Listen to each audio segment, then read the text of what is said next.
Halo, Assalamualaikum. Berjumpa kembali di channel Siwar TV.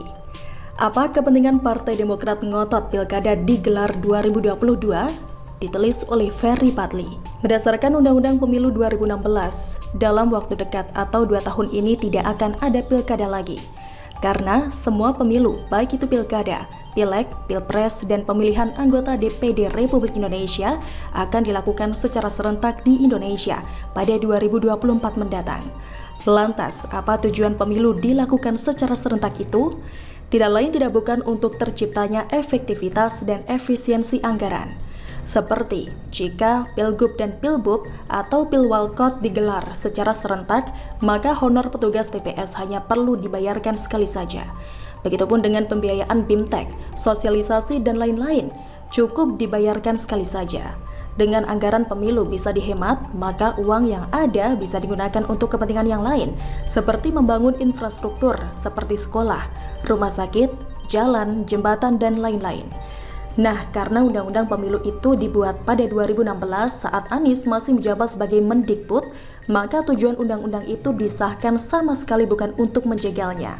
Meskipun ada beberapa oknum yang menggiring opini ke sana. Salah satunya adalah Wakil Ketua Majelis Syuro PKS Hidayat Nur Wahid. Kecuali kalau undang-undang itu baru disahkan pada 2021 ini, lain ceritanya. Dan kita boleh saja curiga kalau ada unsur politik di belakangnya. Lagi pula, konon katanya PKS turut setuju kok undang-undang pemilu itu disahkan kala itu. Namun, meskipun undang-undang itu sudah disetujui oleh mayoritas partai di DPR, ada juga loh pihak-pihak yang ingin mengubahnya, yakni PKS dan Partai Demokrat. Lantas, apa tujuan kedua partai itu ingin pemilu serentak 2024 dibatalkan, menjadi pilkada 2022 ini digelar?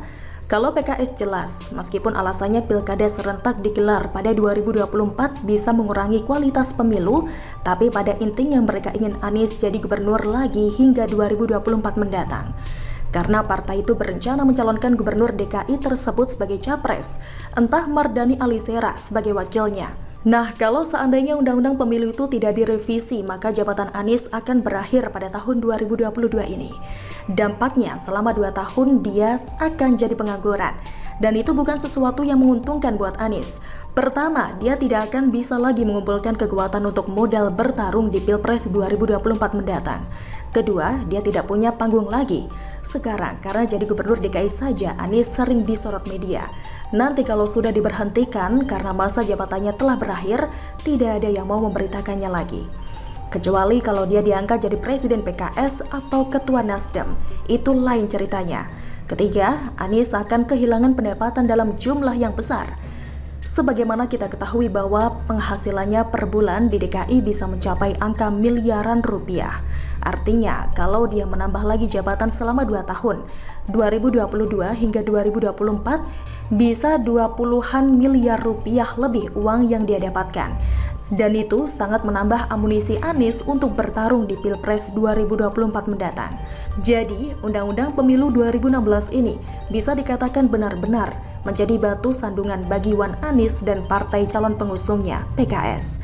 Kemudian Partai Demokrat, ini yang sebenarnya bikin pusing kepala. Sama seperti PKS, partai ini ingin Pilkada DKI digelar pada 2022 mendatang. Kenapa bikin pusing?